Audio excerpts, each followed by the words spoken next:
Now moving on to the poem London, written by William Blake, who is, like Shelley, a romantic poet.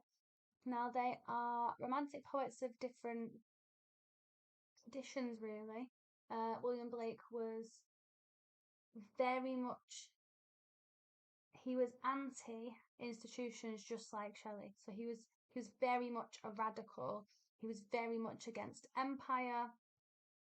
He was very much against tyranny.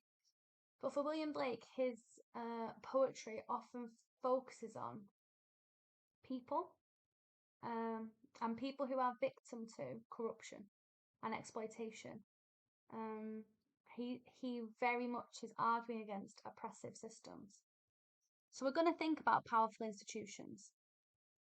We're going to think about powerful institutions and why they're difficult to fight against, why they're difficult to subvert. And that is because a powerful institution is a group. It is a collective. And because it's a group, because it's a collective, it has power that is superior simply because it exists in a system.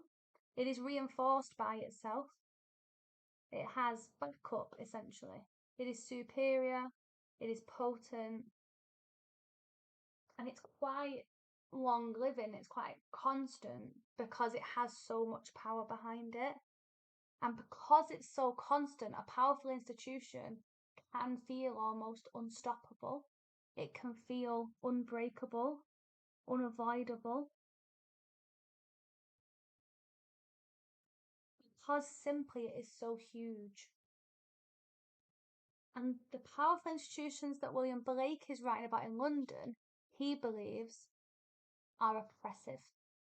Okay, he believes they are physically oppressive, like they affect the body, they affect people in terms of poverty. Poverty is a physical situation you are placed in.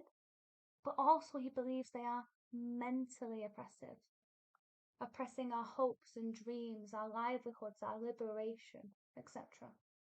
And he doesn't believe it's just simply oppressing people as well. He believes that these powerful institutions are kind of destroying nature. They're oppressing nature as well. And as a romantic poet, obviously Blake cannot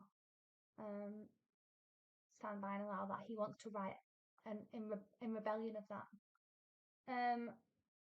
So because this power is so huge and it is used so immorally, this power is callous, cold and corrupt.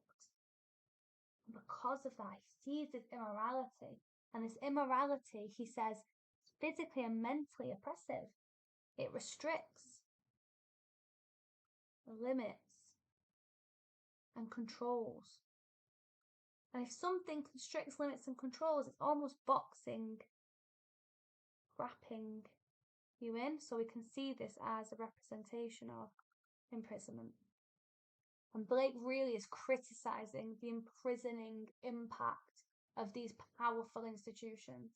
Now I'm just going to make this super clear. The powerful institutions in this poem, because we do talk about powerful institutions a lot, for Shelley, his powerful institution that he's reacting against is tyranny and empire. In London, the powerful institutions are the government, the monarchy, that's the king and queen, and the church.